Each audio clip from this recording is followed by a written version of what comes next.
So when they were casting for Thor, they originally offered it to this one actor who turned it down because he felt that he's already playing an iconic multi-film character, and he didn't want to add another one. So instead of Chris Hemsworth, they were originally thinking of Daniel Craig, James Bond. Wait, what? Yeah. Oh, God, no. Daniel Craig as Thor. What the is Norse about that? What? No. Well, Chris Hemsworth is Australian. Listen, he's also blonde and dreamy. That's what you need to do to be a Norseman, okay? Daniel Craig is not blonde and dreamy. He's blonde. He's one of the... You call that blonde? That dude is salt and pepper, okay? At the end of the day, don't sit there and tell me that he is Thor handsome, okay? Daniel Craig is one of the more rugged Bonds they've had in the modern era. Arguably the ruggedest, I guess, if that's the word.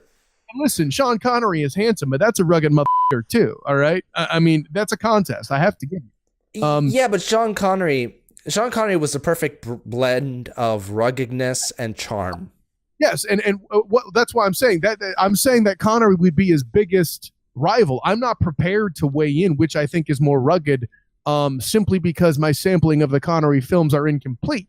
That being said, just on the look alone, rugged would give Connery would give him a run for his money in terms of ruggedness. But yeah, if you're leaning, if Demosthenes, the guy who would want to be in a hypothetical porn with Bond, sure, of course. If you're saying, are we sampling Bond girls in this porn? Please set the stage real quick. So if it's just me and Bond, well, that's a Bond that ain't happening. It's hypothetical, yeah. What I'm trying to say is this: it's a matter of the fact if you're that big a fan, if you think he's the most rugged, I'm leaning into that storm right with.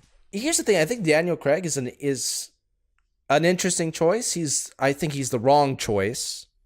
But it would have been, what I find interesting is it would have been a very, very different film, and arguably the remainder of the MCU would have been radically influenced by that take. I don't think you would have seen Ragnarok would not have happened with Daniel Craig.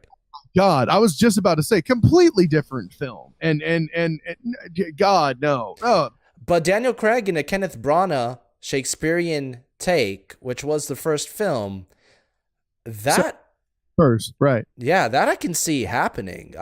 For that first film, when they were still setting the tone and finding their footing, I could see them doing it. But what follows and the kind of tone that the MCU adapted as it went on, it would not have been the right long-term choice. I don't know. Maybe Dark World 2 would have been better with the Daniel Craig-esque entity. But the fact that it's Shakespearean and that Thor is kind of a fish out of water, even in that concept, no.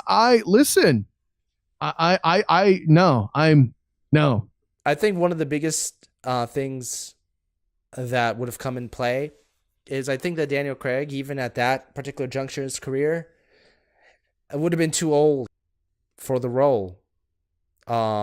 They needed to cast somebody younger to take this franchise 10 and beyond years. And even as Bond, I think I'm happy that his next one is his last one, because you don't want to see another Roger Moore fiasco where he was 57 when he did his last film.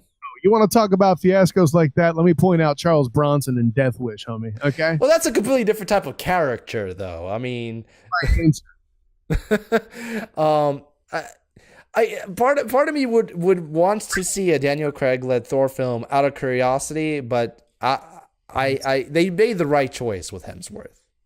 Listen, Bond fans, settle down. I mean, yeah, he's too old, he's too small, he's too rugged. Period. Eric Bana is a better choice. Well, where's Eric Bana coming from? He was once in the MCU. No, he wasn't. Hulk. Yeah, but that first film isn't part of the MCU. That doesn't change my answer. The point is, he also played Hector. I mean, this guy has a history of doing mythical stuff. I'd take Eric Bana over Daniel Craig. I'm just saying. As Thor? Yes. No. I am so prepared to social media whoop your ass on this. You haven't I'd been. buy Orlando Bloom as freaking Thor before I bought Eric Bana. Stop it. Listen, they didn't listen. They didn't retcon Thor yet. It's not time for Orlando Bloom. All right. I'm going to hell for that one. Oh, if they really wanted to over the rest of Orlando Bloom's career, they should have cast him as Hawkeye. So every single role he plays. Oh, listen. I mean, he would have plenty of targets to shoot at for the rest of his life. You know what I'm saying?